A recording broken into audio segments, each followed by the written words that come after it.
여러분에게 보내드린 호법, 이건 월보가 되죠. 이 호법을 돌이켜 보면은 많은 내용이 담겨져 있습니다. 저도 오늘 아침에 꼼꼼히 다시 읽어보면서 아이고 이 부처님의 경전의 말씀을 조금만 더 살피고 지나가자면 많은 시간이 필요하겠다, 그런 생각을 했습니다. 대강 줄거리만 더듬어 가면서 이 시간을 삼고자 합니다.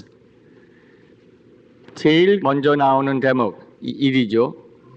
이 일에 나오는 대목은 부처님이 보시는 세계, 그에 따라서 부처님의 법이 어디다가 초점을 두었는가 하는 내용이 여기 좀 담겨져 있습니다. 부처님은 다들 아시는 바와 같이 근원적인 진리에 머무십니다. 법성 진여라고 하고, 지난번에 유식을 말씀드릴 때를 말하면 아다나식, 핵정식이라고 그리고 아마라식이라고 합니다만은 가장 깊은 마음에 완전 무결한 법성 진여, 진리 자체로서 계십니다.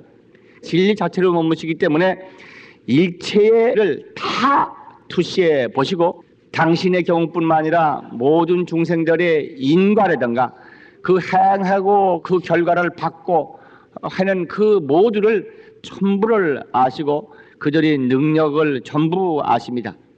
말하자면 부처님은 온 시간에 벌어지는 온 공간 세계에 벌어지는 일체 중생의 일들을 모조리 봐버립니다. 부처님의 눈에는 그대로 온 세계 중생들을 다 보신다고 합니다. 천한통을 이루신 아나율 존자만 하더라도 삼천대천 세계를 마치 손아래에 있는 아마라거라고 하는 과실을 손바닥에 놓고 보는 것처럼 다 보신다고 그랬는데, 부처님은 십력, 10가지 힘이 부처님 가지시는 실력이죠. 십력이 구적하시고 13매력이 구적하셔서 일체를 다 보십니다. 그래서 이 세계에서 지금 살고 있는 이 평면의 세계, 지금은 이것만 보는 것이 아니라 과거와 저기서 이런 일을 해서 이런 결과를 받아서 이런 국토에 태어나고 그 다음엔 어떤 행을 해서 그 다음에 어떤 생에 태어나고 하는 것을 일시에 다 봐버립니다. 법만경에 보면은 부처님께서 제망이라고 해서 큰 지석천왕의 궁전을 덮은 그물이 있는데 그 그물에 구슬이 하나하나 코마다 베겨 있다고 그럽니다만, 그 그물에 코 하나하나 구슬이 베겨 있고 구슬마다 서로의 구슬 내용을 서로 비친다고 합니다. 근데 이 구슬 하나가 온 세계를 다 비치는 거예요.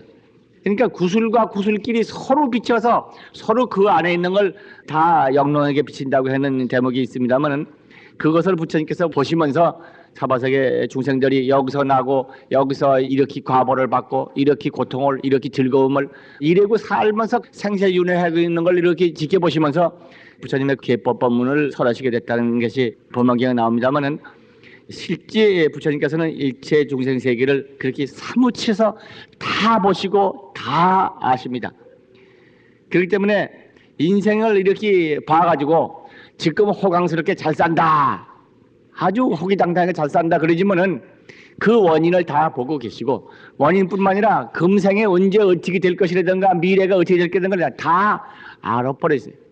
그러니까 우리는 눈앞에 당장 당한 것만 알고 과거도 미래도 보지 못하지만 부처님은 다 봐버려요. 사람이 나고 성장하고 늙고 병들고 죽고 또 생을 반복하고 그 한 사람이 하는 걸 볼 뿐만 아니라 일체를 다 보고 산다고 하는 그 생활 가운데서 근심, 슬픔, 괴로움을 받고 지내고 어떤 바른 행, 굳은 행을 하고 사는 것을 하나하나 다 아셔. 그러니까 인간이 살고 있는 세계를 부분만 보는 게 아니라 전체를 보시기 때문에 그거를 보시고 부처님께서는 범부들, 미혹한 범부들이 이렇게 살고 있구나, 그래서 이 중생들에 대해서 고통받는 것을 건지시고자 하는 대비심을 더욱 일으키게 되는 것입니다. 그러한 그 부처님의 지혜의 눈으로 비춰본 첫째가, 사람은 누구나 낫다, 머물렀다, 늙고 병들고 죽는다는 것입니다. 그 인생 사이에 혹은 젊어서 호기당당하기도 하고 재산이 많아서 한때는 참 넉넉하게 지내기도 하고 권세가 많아서 천하를 휘잡는 것 같은 그렇게 사는 때도 있어도 적시 그 가슴속에는 근심이 끊을 날이었고 슬픔이 역시 형체를 달리해가면서 밀려들고 있는 것이 마치 파도와 같다고 그럽니다.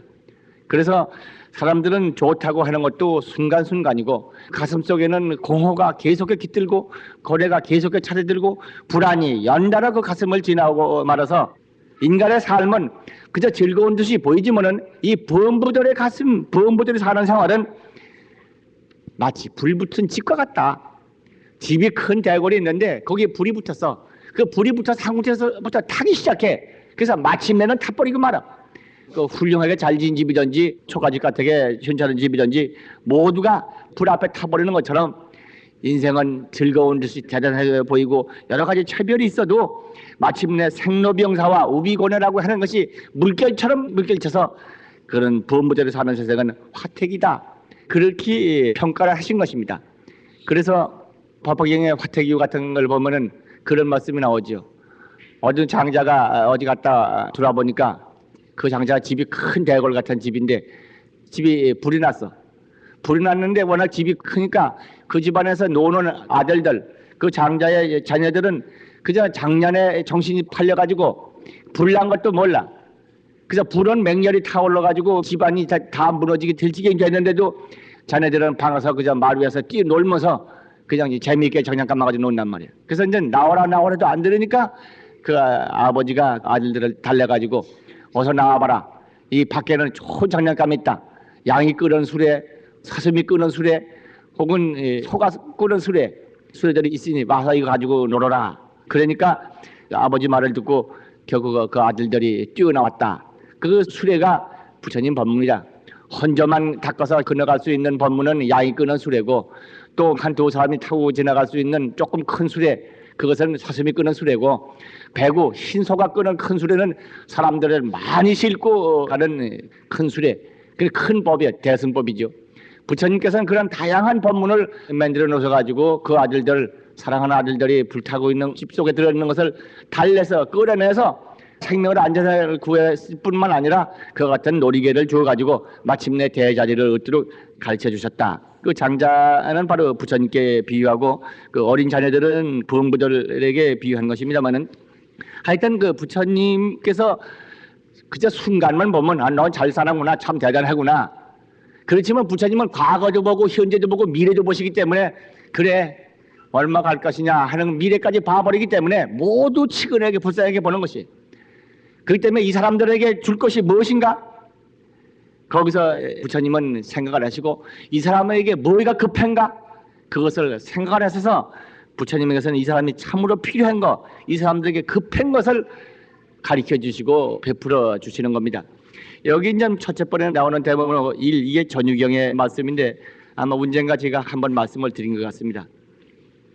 부처님은 이러한 늙고 병들어 가는 것은 어느 산꼭대기나 어느 깊은 바닷속에 피해도 그 피할 도리가 없다는 것입니다. 사구시는 쫓아가서 어디 숨어도 쫓아가서 붙들고 거였고 들어간다고 그러는데 결국 이러한 화택 속에 사는 중생들에게 뭐가 급한가? 그래서 맨 먼저 뭐 이유 여할 막론하고 불집에 빠져 있으니까 건져내는 것입니다. 고뇌에서 건져내고 생사가 반복된다고 하는 것은 큰 고통에서 이 생사에서 벗어나고 생사에서 벗어난다는 것은 생사에서 반복하는 윤회를 끊게 하는 것이죠.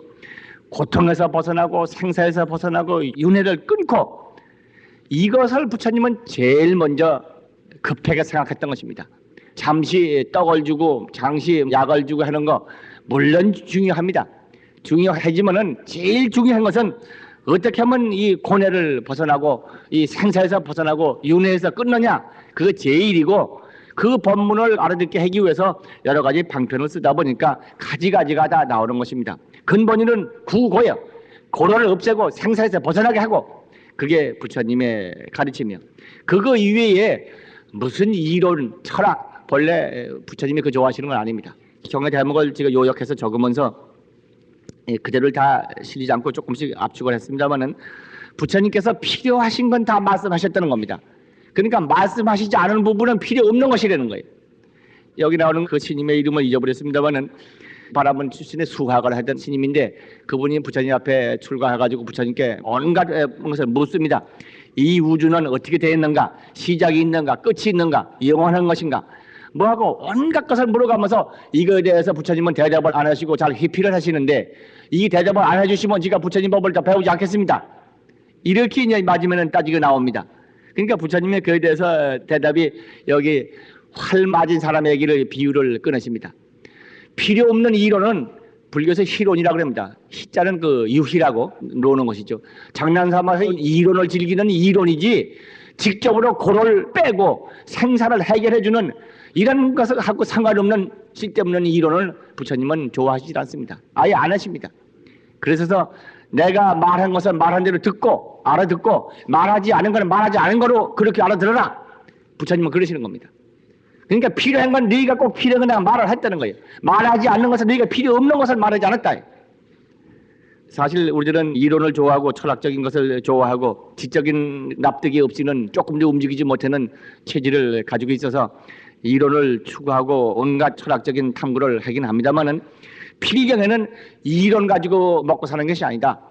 부처님은 철저하게 생사를 해결하고 고통을 없애고 그야말로 반야신경에 말해서 능제일체고 고를 없애는 것이 부처님의 근본의 뜻입니다. 여기 그 사람한테 부처님은 이렇게 말씀하고 있죠. 여기 비유를 내가 들어보면 어떤 사람이 화살을 맞았다. 활을 쐈다 이 말이에요. 그 활에 대한 독을 묻혀서 그 독이 몸에 퍼지면은 독기운이 나서 다 죽게 돼. 근데 그러한 독 화살을 어떤 사람이 맞았다. 그래서 그 친구나 친족이 가가지고 화살을 빼고 의사한테 데리고 가려고 그랬더니 빼지 마라. 누가 쐈는가? 뭘로 만드는 활인가? 활촉은 뭔가? 독은 어떤 독인가? 그리고 쏜 사람은 어떤 계급에 속한 사람인가? 왜 쐈나? 그 전부를 밝히기 전에는 빼지 말아라. 그러면 그거 먼저 따지고 안 하는 동안에 독이 전신에 퍼져가지고 죽고 말 것이다. 복잡한 이론이 문제가 아니라 현재 그 고뇌에서 벗어나고 죽음에서 벗어나고 윤회를 끊는 이 실질적인 것이 중요하다는 것을 부처님은 말씀을 하셔서 우리들의 불교가 희론이 아니고 철저히 실지가 있다는 것을 부처님은 철저히 그 실지를 숭상하시고 부처님의 법문은 하나하나가 우리에게 고를 없애고 생사를 해결하고 윤회를 끊는 실질적인 가르침이다 하는 것을 우리는 배워야겠습니다. 역시 저들 이론이 아니면은 납득이 안 가고 납득하지 아니하면 한 걸음도 따라가지 못하는 그러한 성격을 가지고 있는 보무습성에서는 정말 부처님의 말씀을 믿고 행동해보는 이건 큰 지혜가 있는 사람 아니면 안 됩니다. 큰 용기가 있는 사람 아니면 안 됩니다.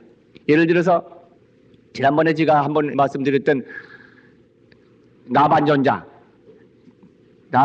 건 처음엔 나만 좋다라고 알아듣고 했다는 얘기를 했죠. 그런데 이제 나만 좋다가 뭡니까? 나만 좋다가 뭐냐? 나반존자다. 이건 아주 저 깊은 진리의 세계에 머무시는 성자다. 이 어른은 참 큰 실력을 가지고 계셔서 이쯤으로 이분의 이름을 부르면 그분의 실력으로 도와주신다 하는 말을 해인사에서 그 말을 듣던 어떤 학생이 그 뭔가 그 공산당 빨주산에 붙잡혀 가가지고 짐을 지고 다니다가 마침내 그 나반존자 생각이 나가지고 나반존자 일신 불러가지고 살아난 얘기를 제가 지난번에 했습니다. 이것도 그 믿음은 이 나반존자가 누군데 어떻게 해서 나를 구해줄 것인가, 어떤 방법으로 구해줄 것인가, 그걸 따지고 다 안 다음에 나반존자 부르겠다 이래고 앉았다가는 그 사람 아마 그때 살지 못했을 겁니다. 그분은 그거 하다 못하 그냥 살 길 아무것도 없고 그 말에도 들은 것을 믿고 그저 용기를 내서 그대로 나반존자를 일심으로 오나가나 불렀기 때문에 그야말로 나반존자의 인도를 받아서 그 짐을 벗어버리고 겨울로 빠져 달아나가지고 저희 집에 돌아올 수 있었다. 그런 것은 우리는 쉽게 압니다만은 또 한 가지 지난번에 말씀드렸던 그 공산군의 포로가 돼서 이북 수용소에 수용됐다고 하는 군인의 경우 그 사람도 마찬가지입니다. 그 사람 잡혀있을 때 살려날 길은 없고 언젠가는 총살당할 것이다. 그것만 생각을 하다 보니까 불안해지니까 무슨 살 길이 없나 하고 생각해보고 생각한 끝머리는 급할 때 관세음보살을 부르면 좋다더라 하고 한 말을 들은 적이 있는데 그거를 부려볼까 생각하다가 그게 뭔데 어찌 해서 내가 살려질 것인가 생각해보면 전혀 터무니없는 소리단 말이에요. 그러니까 포기하고 쓸데없는 소리다 하고 그냥 지내다가 또 가만 며칠 지나보니까 또 불안하고 무슨 살 길이 없나 천만 가지 생각해봐도 살 길 아무것도 없고 그래도 들었던 그 생각이 나가지고 이걸 반박하다가 마침내 하루는 에이 한번 불러보자 하고 불러봤다는 거. 이 사람 이것이 결국 살 인연이 돼가지고 거기에 있는 포로 수용소에 있는 공산군 장교하고 둘이 결탁을 해가지고 전방위로 탈출했다는 얘기를 했죠. 그런데 이렇게 이론을 따지지 않고 한번 실천해보는, 이 실천해보는 것은 지혜고 용기입니다. 그러니까 부처님을 법을 만나서 저들은 이론을 배우고 온갖 지식을 충족시켜서 이 법이 옳다, 이렇게 하면은 번뇌가 끊어지고, 번뇌가 끊으면 진리실상이 현존되고, 진리실상이 현존되면 바로 자기 자신이 진리의 의덕을 갖추게 된다. 그러니까 염불한다 혹은 참선한다 뭐 한다 하고 수행을 하고 이론을 앞세운 다음에 우리가 지금 하고 있습니다. 그러나 사실은 아무리 이론 배우느라고 오래 걸린 사람이나 이론을 안 배우고 그 가르침을 믿고 실천하는 사람이나 실천하는 데서부터 꽃이 피기 시작하는 것이지, 실천 안 하고 알고만 있어가지고는 벽에 그린 떡밖에 안 되는 거예요. 그러니까 경학을 배우고 교를 배운다고 하는 것은 실천하기 위한 자료가 1차적인 거예요. 두 번째는 또 다른 사람한테 그 법을 일러주기 위해서 또 어떤 배우기도 합니다만은, 여기서 부처님의 가르침은 하여튼 부처님의 가르침을 믿고 실천하는 것이 부처님의 가르치는 공덕을 잊게 되는 첫째 길입니다 하는 것을 우리는 먼저 알 수가 있습니다. 한번 읽어보실까요? 이 우주는 어떻게 되어 있는가? 영원한 것인가 아니면 없어지는 것인가? 우주는 한이 있는 것인가 끝이 없는 것인가? 어떤 사람이 이런 문제에 대하여 결정적 해답을 얻기 전에는 수행을 하지 않는다고 한다면 그 사람은 아무것도 얻기 전에 죽음이 찾아올 것이다. 그런 것은 인생의 참으로 급한 문제는 아니다. 예를 들면 무서운 독화살을 맞은 사람이 있어서 그의 친척과 벗들이 모여 화살을 빼고 의사를 부르려 했다. 그때에 그 사람은 잠시 기다려라. 화살을 뽑지 마라. 화살은 누가 쏘았나? 어떠한 사람인가? 활은 어떤 활이며 활촉은 어떤 것인가? 그 모두를 완전히 알 때까지는 화살을 뽑을 수 없다고 한다면 어떻게 될까? 말할 것도 없이 머뭇거리는 동안에 독이 전선에 죽고 말 것이다. 이 사람에게 있어 무엇보다 급한 것은 화살을 빼고 치료하는 것이다. 범부는 그 몸도 세계도 무너져간다. 불이 붙은 것과 같다. 우주가 영원하든 말든 생로병사 오비고뇌의 물결이 밀려오고 있다. 사람들은 무엇보다 먼저 불을 끄고 고뇌에서 벗어나야 한다. 그러기 위하여 도를 닦아야 하는 것이다. 부처님의 가르침은 필요한 것을 말씀하시고 알 것을 알리고 닦을 것을 닦게 하여 필경의 깨달음에 이르게 한다. 거기까지. 부처님의 가르침은 필요한 것을 말씀하시고, 이 말은 필요하지 않은 것을 말씀하지 않으시고, 그 말을 제가 줄였습니다. 알 것은 알고 마땅히 너희들이 알아야 할 것은 다 말씀하셨다 이거.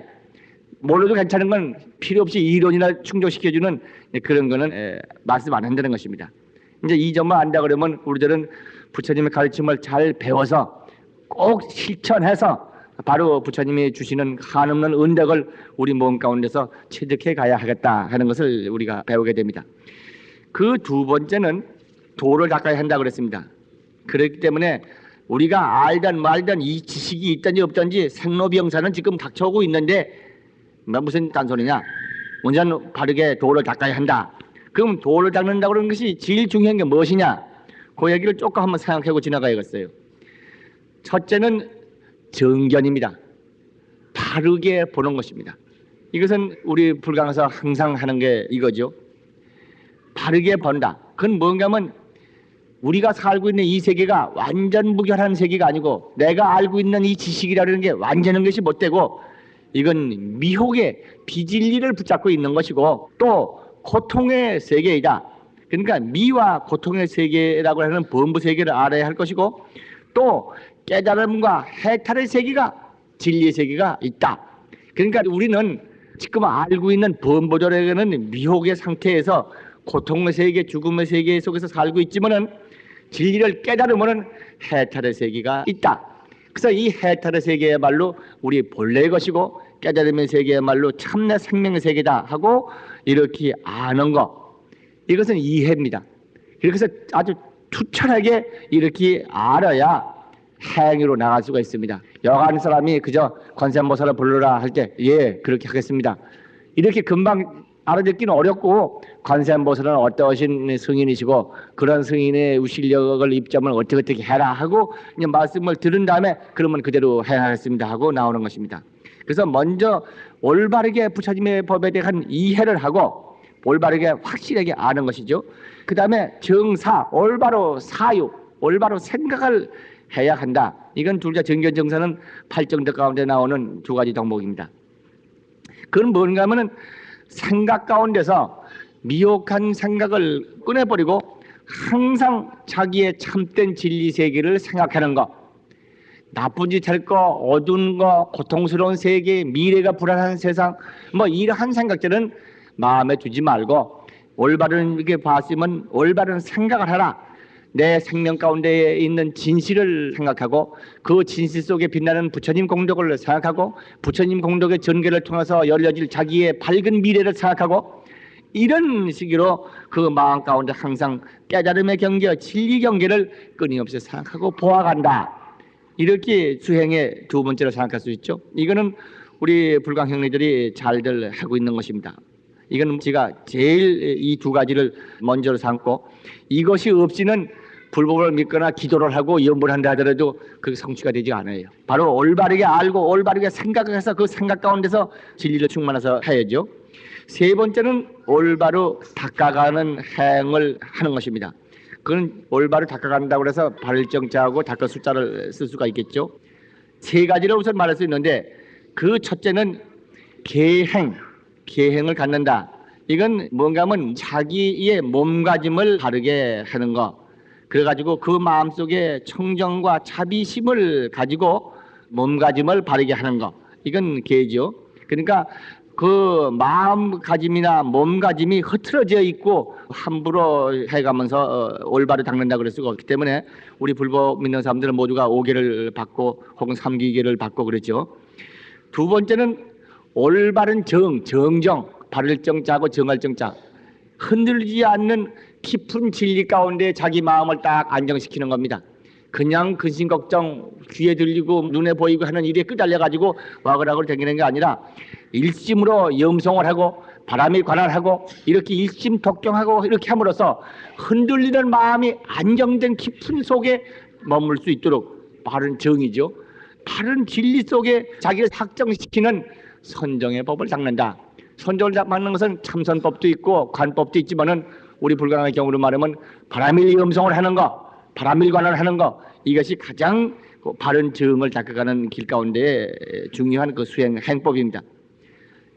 몸가짐을 청정하게 갖고 그렇게 일심염성해서 그 마음이 진리에 안정되도록 정을 닦을 것이며, 세 번째는 줄여서 이렇게 말을 해봅니다만은 각행, 깨달음의 행을, 진리의 행을, 진실한 행을, 청정 행을 해야 한다.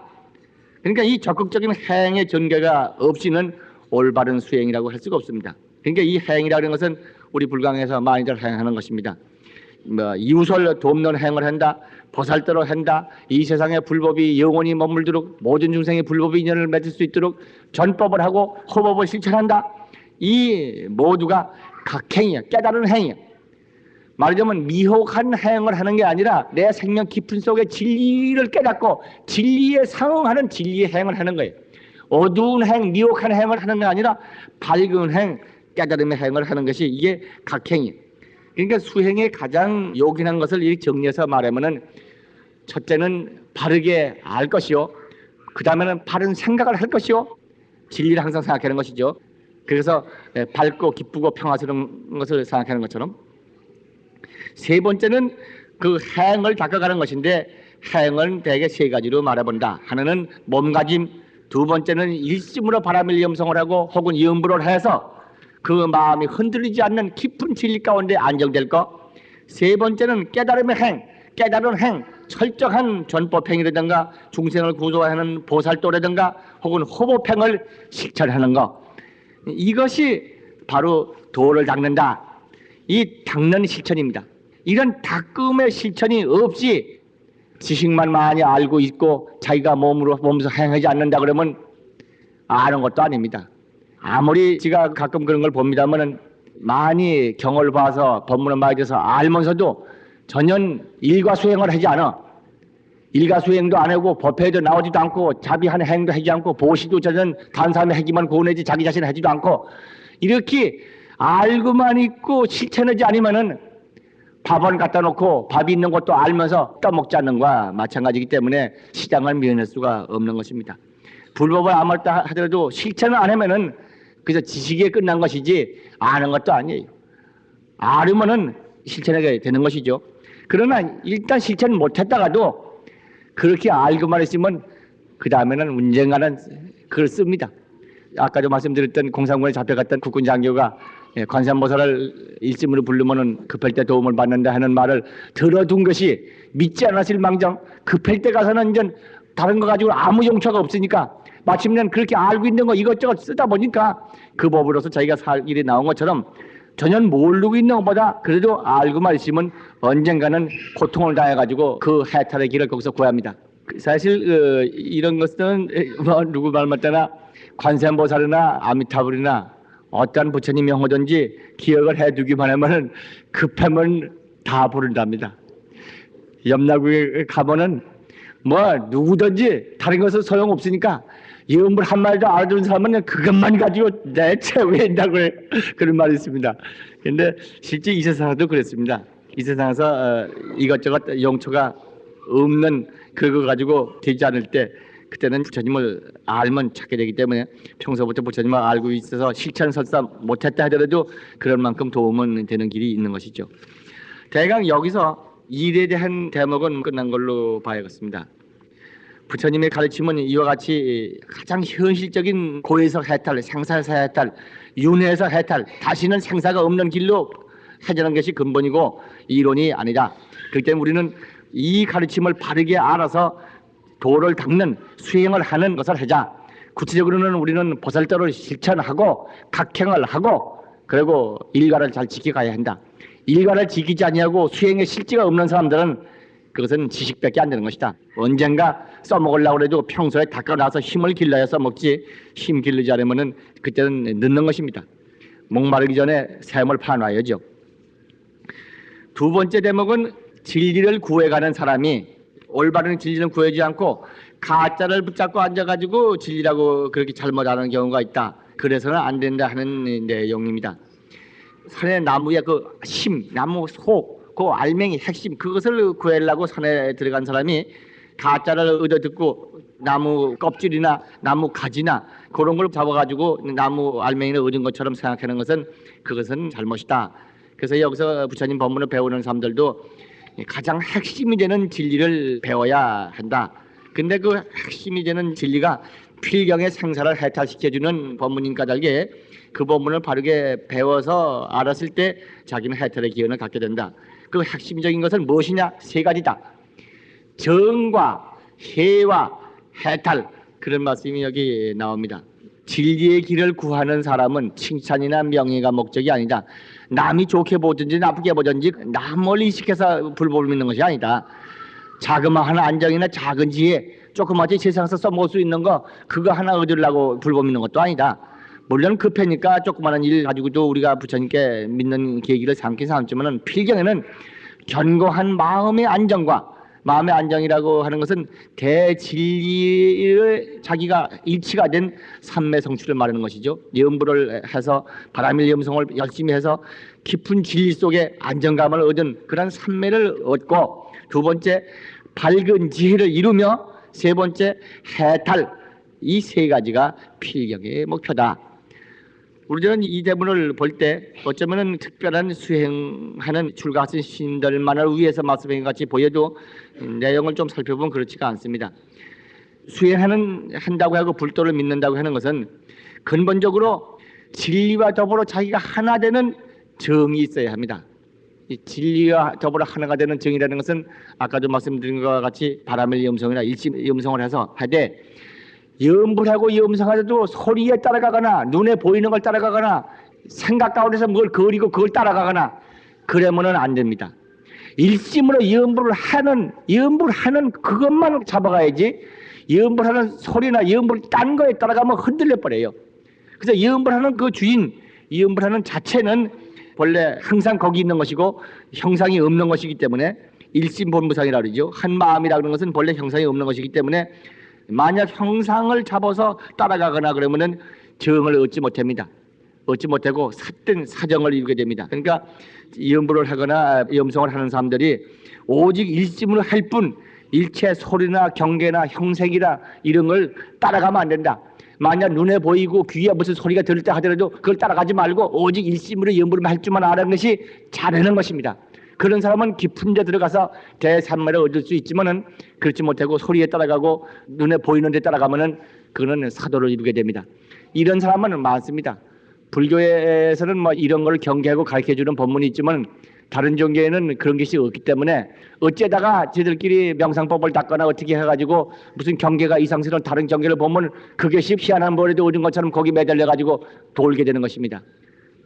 어떤 종교 같은 데는 자기 자신 가운데 있는 진리를 구할 생각을 안 하고 바깥으로 뭐가 있는 걸 자꾸 찾아 헤매는 바깥에서 뭐가 내려오고 바깥에서 뭐가 뭐 빛이 내려오고 뭐를 갖다 주고 이런 식으로 구하는 생각을 가지고 하기 때문에 열심히 믿으면 열심히 믿을 만큼 미친 사람이 많이 나와요.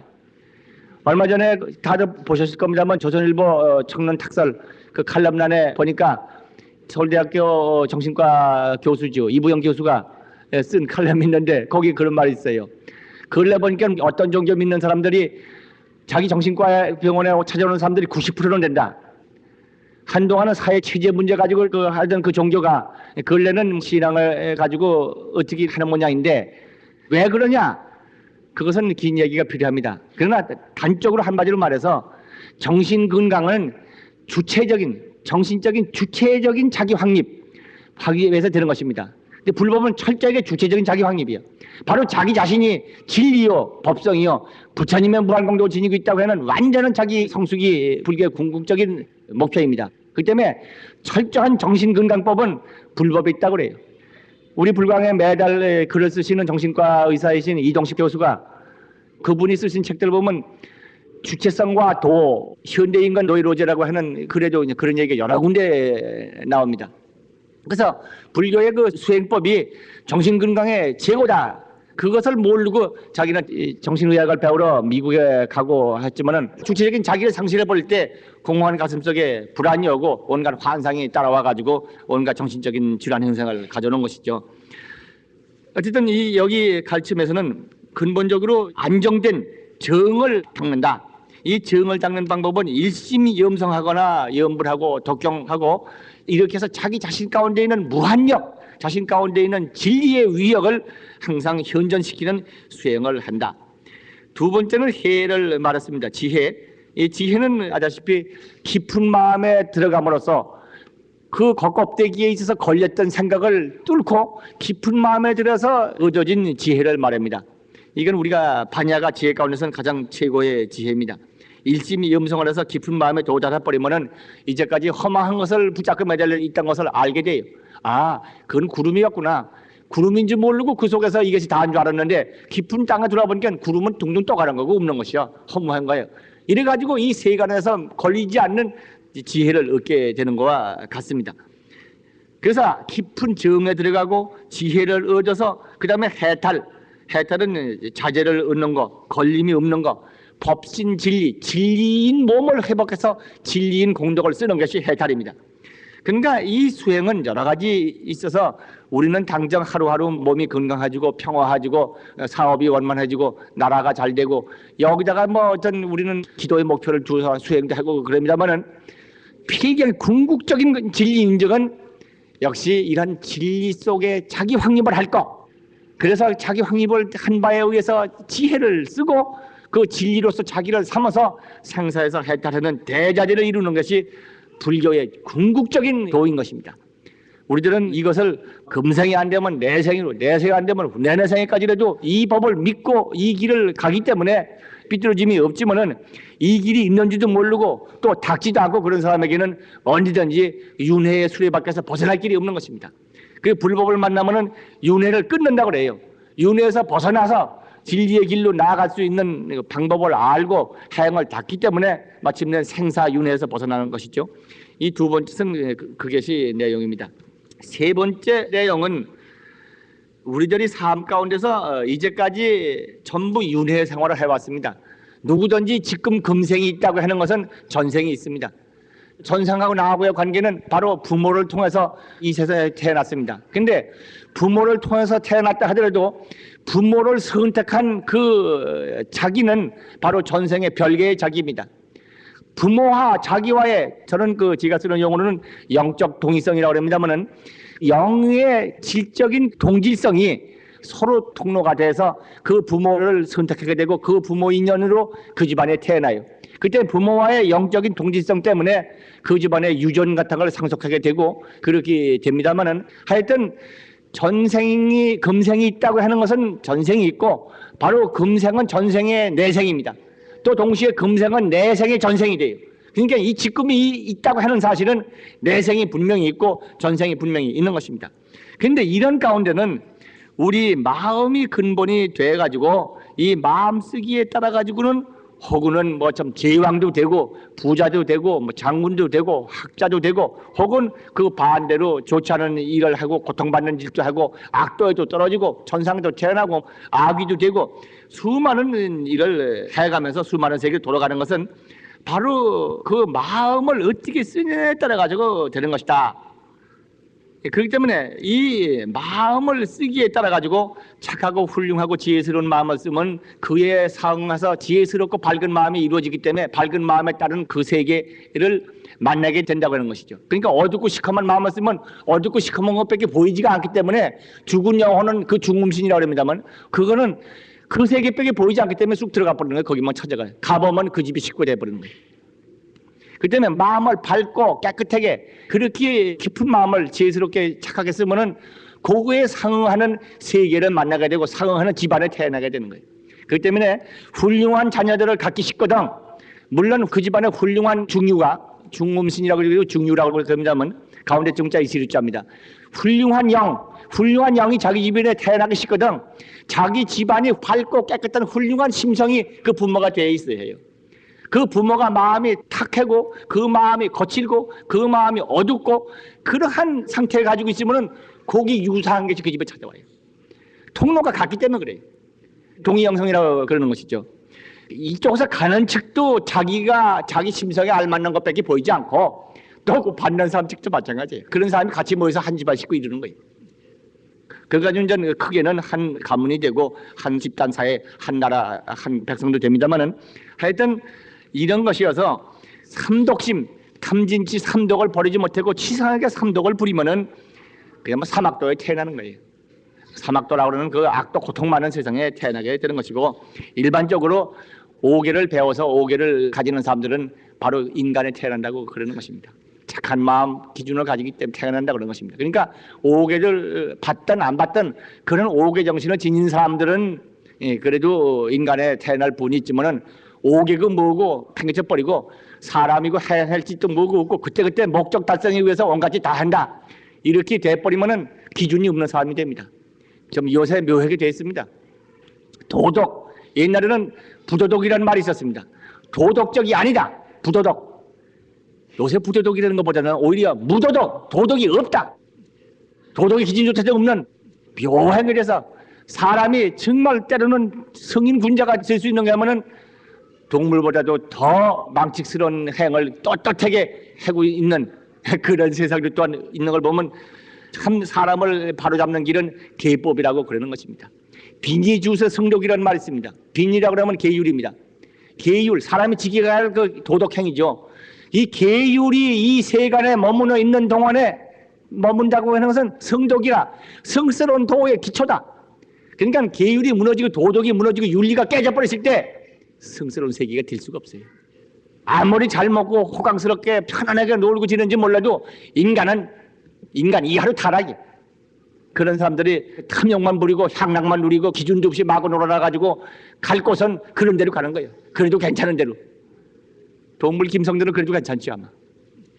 그렇기 때문에 오계를 닦고 다시 정밀하게 십선을 닦으면은 적어도 욕계천은 태어난다, 천상에 태어난다. 같은 중생세계를 윤회하긴 하더라도 그렇게 지혜스럽고 복스럽고 환경이 넉넉한 따뜻하고 자비심이 많은 그런 국토에 태어나게 되고, 더욱이 바람의 염성이거나 염불법이나 그 밖에 선정법을 닦아서 마음이 흔들림이 없는 깊은 산맥 속에 들어갈수록 천상에도 세계천 같은 그러한 그 깊은 세계에 태어나서 성인들을 만날 기회를 많이 갖게 되는 것입니다. 그런데 그렇게 된 것은 누가 그렇게 만든 게 아니야. 천당문 열어놓고 어서 들어오너라, 지옥문 열어놓고 어서 들어오너라 하고 누가 야단치는 게 아니라 천당문 닫지도 않았고 지옥문 열어놓지도 않았어. 각자가 지가 중심이 돼서 지가 가는 거예요. 그러니까 이 국토, 내가 사는 국토의 일차적인 책임 누가 만들었느냐? 각자가 만드는 거예요. 종물주가 누구냐? 제 마음의 탐욕심이 종물주예요. 그 종물주를 뜯어 고쳐야지. 그 제 마음속에 있는 제 종물주를 뜯어 고치지 아니하고 종물주가 따로 있어가지고 자비하고 너그럽고 그러기를 바라기는 틀렸어요.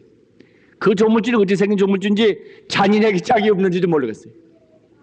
우리들은 자기 자신 가운데 있는 이 탐욕심, 그릇된 미혹된 마음, 이것이 조물주가 돼가지고 내 몸과 내 생활과 내 국토, 내 환경들을 다 만드는 것을 안다 그러면은 과거에도 그것이 우리나라를 끌고 다녔습니다. 여기는 제가 그랬습니다. 이 마음이 과거는 내 마음이여 그때는 그릇된 경계에 빠져들어 안정을 얻지 못하고 있지는 않았는가? 그때는 나를 왕자로 태어나게 하였지만 고난의 생애에 빠지게도 하였다. 천상의 영화도 누리게 하고 지옥의 불길에도 몰고 갔었다. 이것이 이제 과거에 우리의 조물주적인 자기 마음이 그렇게 행함으로써 그런 데를 끌고 다녔는데, 나는 지금까지 그대를 따라갔지만 이제부터는 부처님 법문을 따라가겠다. 인전 그렇게 안 따라가겠다 이거예요. 내 마음, 내 생명에 깃든 부처님의 진리를 보고 참다운 자기 생애를 열어가겠다. 부처님 국토에 살고 부처님의 지혜로 살고 부처님의 덕정으로 살고 부처님의 진리로 살아서 위대한 완전한 진리 인간이 다 되지. 인자는 욕심의 도구가 돼가지고 삼독심의 도구가 돼가지고 이리저리 끌려다니면 그 짓 그만하겠다. 이 제목은 내 마음 위대한 마음이여 하고 붙인 것은 제3에다 근거 주고 있습니다. 시간이 넘어가서 그 다음을 넘기겠습니다. 그러니까 우리들의 윤회라고 하는 것은 바로 이렇게 마음을 깨달아서 마음을 닦아감으로부터 자기 생활이 바뀌어요. 우리가 기도할 때, 그래서 우리 불가에서 기도할 때 철저하게 그 마음을 바꿔라. 마음에 있는 것이 이루어진다. 그러는 이유가 있는 것입니다. 우리가 바자바라미를 항상 이어매고 부처님의 공덕을 생각하고 내 생명에 끊임없이 부처님 은혜가 넘치고 있는 걸 계속해서 생각하라. 그렇게 해서 그 마음에 있는 것이 종자가 돼서 이루어지는 거예요. 바깥에 불행이 있고 어둠이 있으면 있을수록 바깥에 불행과 어둠을 마음에 받아들이지 말고 끊임없이 부처님을 생각하라. 그렇게 해서 내 마음이 밝아질 때 내 환경도 밝아진다. 기도와서 성취하는 기본적인 원리는 이런 데 있어요. 형제 여러분, 거듭 감사를 드립니다. 부디 부처님의 호법을 발언한 불자로서의 긍지를 가지셔서 이 한 해 동안 더욱 호법의 큰 성과에 이룩하시고 부처님의 크신 은혜를 입기를 간절히 바랍니다. 감사합니다.